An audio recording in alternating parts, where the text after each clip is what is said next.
warahmatullahi wabarakatuh. Jadi pada kultum yang singkat ini saya akan menjelaskan tentang air hujan.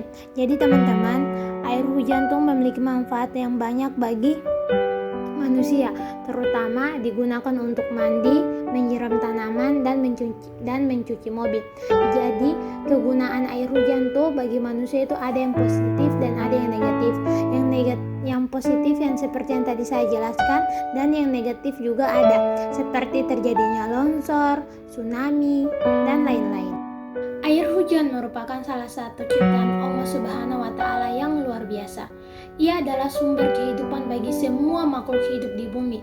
Tanpa air hujan, bumi akan menjadi tandus dan kering kerontang. Allah Subhanahu wa Ta'ala berfirman dalam Quran surah Al-An'am ayat 99. A'udzu billahi minasyaitonir rajim. Bismillahirrahmanirrahim. Wa huwallazi anzala minas samaa'i ma'an fa'akhrajna bihi nabata kulli syai'in fa'akhrajna minhu hadiran nu'riju minhu habban mutarakiba wa minan na'li min tal'iha kinwanun daniyatu wa jannati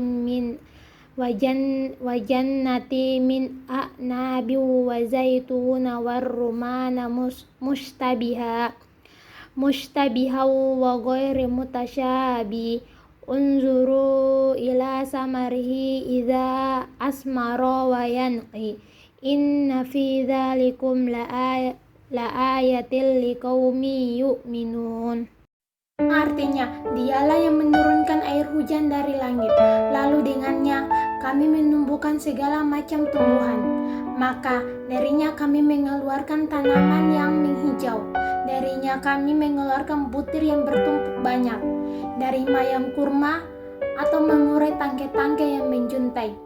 Kami menumbuhkan kebun-kebun anggur, atau kami menumbuhkan pula zaitun dan delima, yang serupa dan yang tidak serupa. Perhatikanlah buahnya pada waktu berbuah dan menjadi masak. Sesungguhnya yang demikian itu benar-benar terdapat tanda-tanda kekuasaan Allah bagi orang-orang yang beriman. Syarat ilmiah itu yang pertama, penurunan air hujan. Ayat ini menyebutkan bahwa Allah menurunkan air hujan dari langit. Ini mencerminkan pemahaman tentang siklus hidrologi di mana air menguap dari permukaan bumi membentuk awan kemudian turun kembali sebagai hujan. Yang kedua, munculnya tanaman yang menghijau. Penyebutan bahwa air hujan menghasilkan tanaman yang menghijau mencerminkan efek positif air terhadap pertumbuhan dan tanaman, regenerasi hijauan. Yang ketiga, butir yang banyak dari tanaman. Ayat ini juga menyebutkan bahwa dari tanaman yang menghijau keluar butir-butir yang banyak. Ini merujuk pada proses reproduksi tanaman dan pembentukan buah-buahan yang mengandung biji. Yang keempat atau yang terakhir, perhatikan buah-buahan pada waktu berbuah dan matang. Penyebutan untuk memperhatikan buah-buahan pada waktu berbuah dan menjadi masak menggambarkan siklus hidup tanaman dan proses kematangan. Al-Muyassar atau Kementerian Agama Saudi Arabia, dan dialah yang menurunkan hujan dari langit, lalu dia mengeluarkan dari hujan itu berbagai macam tumbuhan, kemudian menumbuhkan dari tumbuhan tersebut tanaman dan pepohonan yang menghijau, dan mengeluarkan dari tanaman itu biji-bijian yang tersusun satu sama lain. Selanjutnya yaitu tafsir ringkas Kementerian Agama Republik Indonesia atau surah Al-An'am ayat 99. Dan dialah yang menurunkan air, yaitu hujan dari langit, lalu kami tumbuhkan dengan air itu segala macam tumbuhan. Maka kami keluarkan dari tumbuhan-tumbuhan itu tanaman yang menghijau. Kami keluarkan dari tanaman yang menghijau itu butir yang banyak, padahal sebelumnya hanya satu biji atau benih. Dengan sains atau air hujan. Ayat ini menunjukkan beberapa fenomena ilmiah yang luar biasa. Yang pertama, siklus air. Ayat ini menjelaskan bagaimana air turun dari langit sebagai hujan, kemudian menumbuhkan berbagai jenis tumbuhan.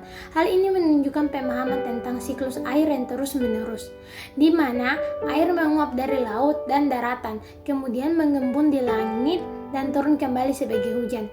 Yang kedua, yaitu fotosintesis. Ayat ini menjelaskan bagaimana tumbuhan hijau tumbuh dari air. Hal ini menunjukkan pemahaman tentang proses fotosintesis, di mana tumbuhan hijau menggunakan sinar matahari, air, dan karbon dioksida untuk menghasilkan makanan dan oksigen.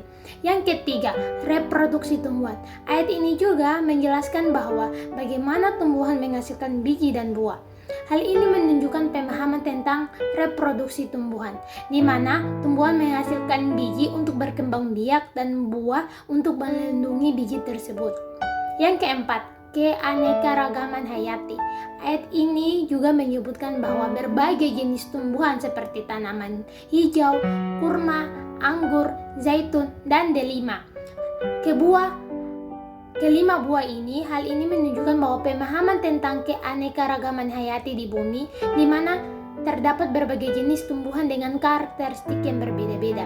Yang kelima, penciptaan yang sempurna. Ayat ini juga mengajak kita manusia untuk memperhatikan bagaimana buah-buahan tumbuh dan matang. Hal ini menunjukkan bahwa ciptaan Allah Subhanahu wa Ta'ala adalah sempurna dan penuh dengan tanda-tanda kebesarannya.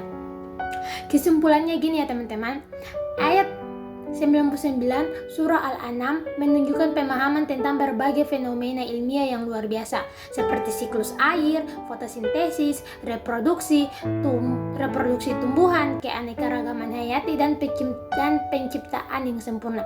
Hal ini menunjukkan bahwa Al-Quran mengandung banyak ayat yang selaras dengan sains dan yang menjadi sumber pengetahuan bagi manusia.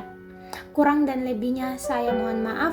Wabillahi taufiq wal hidayah. Wassalamualaikum warahmatullahi wabarakatuh.